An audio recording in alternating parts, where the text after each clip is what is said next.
I was hoping it was going to be a tad more wintry today, although this might be more than wintry enough for the majority of people. There's been a good frost for the second or third night in succession, but you perhaps don't get that picture from this view. It is quite frosty further down the track there, but it is a lovely winter's day. Although technically it's still autumn. We're back to the usual argument. Which winter do you go by? Meteorological winter, which we're about a week into already, or astronomical winter, which without a doubt is the proper winter anyway, because it's the most scientific and it's accurate as well. That doesn't start till the 21st of December. But while technically it's still autumn, I thought I'd have a winter wander. Just get a few views of what a beautiful day it is today. It's absolutely glorious.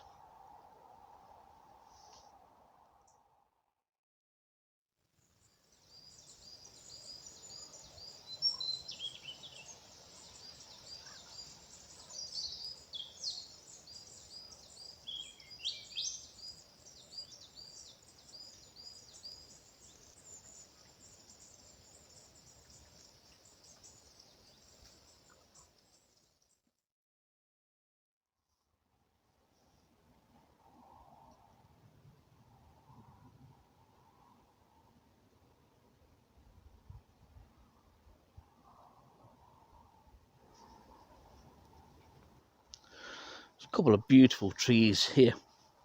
In fact, there's not a lot left of the one on the right.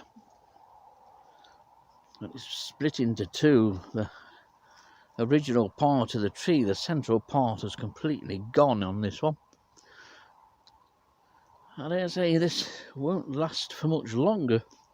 Amazing how some of them actually remain standing for so long as they have.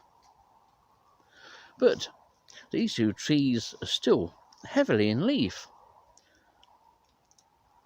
And lots of that foliage is still quite green as well. But although it's a very still day today, occasionally there'll be a slight hint of a breeze, and that sets off leaf fall for about a minute or so.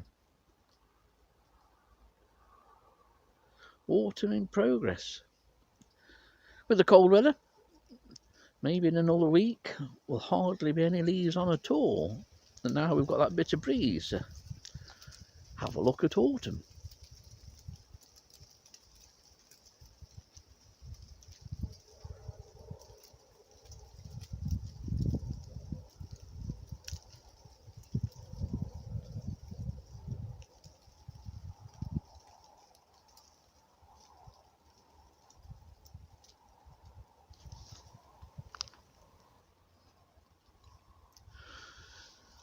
Believe it or not, this is one of my favourite trees. I like it because it's almost sculptural, really. Almost like a huge bonsai. In effect, bonsai tried to create a shape very much reminiscent of this particular oak. Not a deal left of it. Just that one branch, so to speak, or that one limb. That limb's basically just attached to the bark and the cambium around a hollow trunk. Again, not much support in it at all. And there's a lot of weight in that. However, on a day like today, you have to admit, it's absolutely gorgeous, isn't it? Beautiful. Coupled with the delightful and beautifully lit trunks of silver birch. There's a bit of holly in there with some red berries if you look in the background. It's just an absolute picture. And I think I'm going to take one.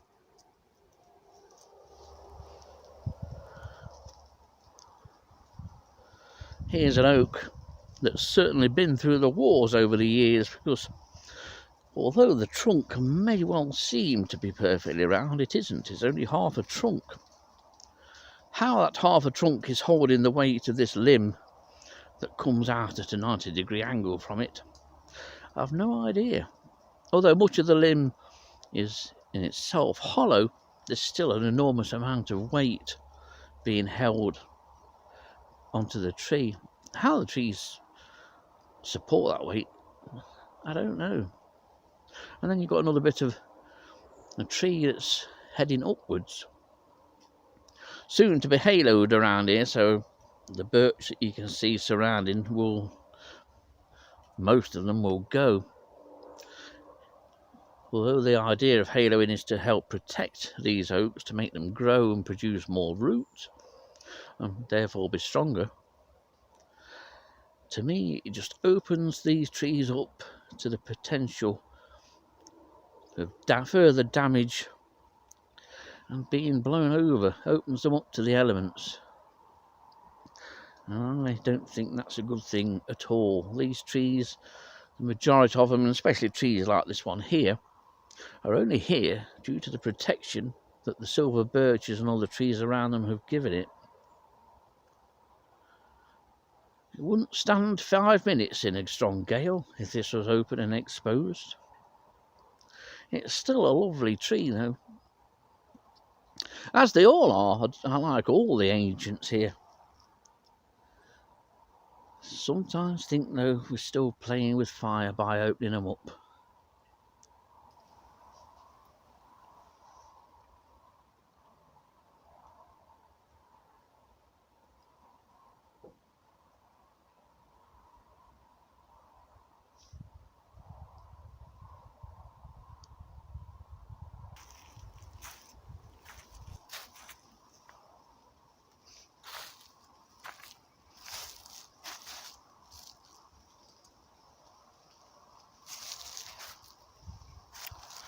Beautiful.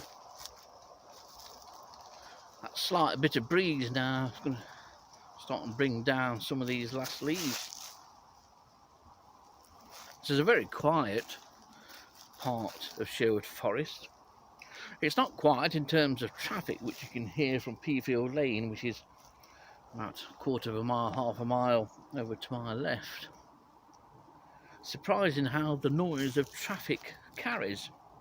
And of course, in this day and age, there's the almost incessant roar of some commercial airliners overhead.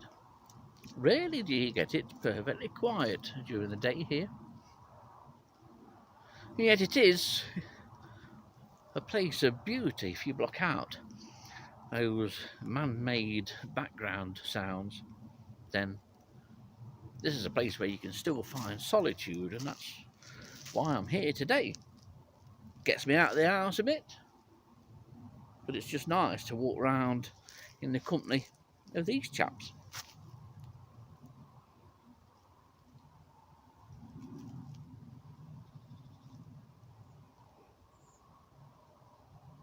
Beautiful.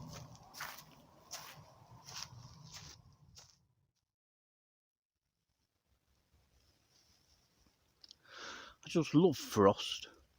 It's a photographer's dream, is frost.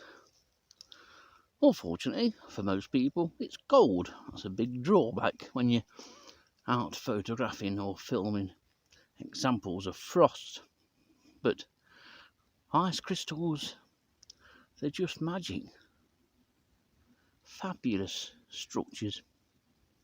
And on the structure of bracken, as it is here, it creates a lovely atmospheric picture and certainly captures the weather.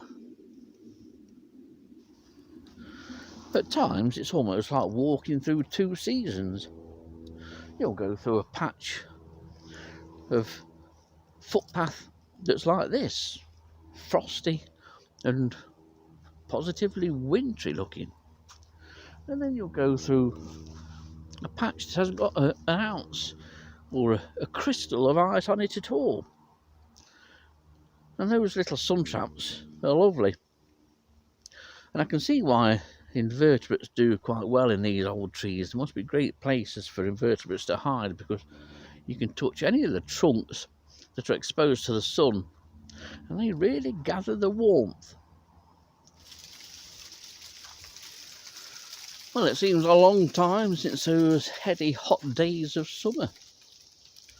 As you can see at the moment, autumn's in full swing.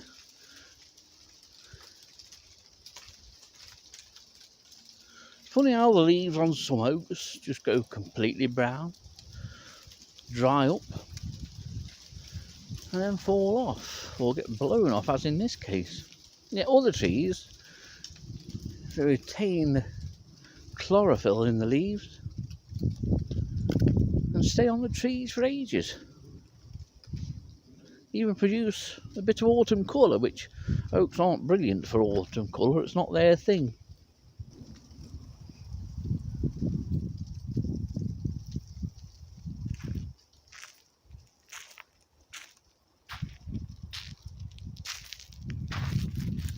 Well, it all looks very different now. That was the tree that had a swarm of bees on it in the summer.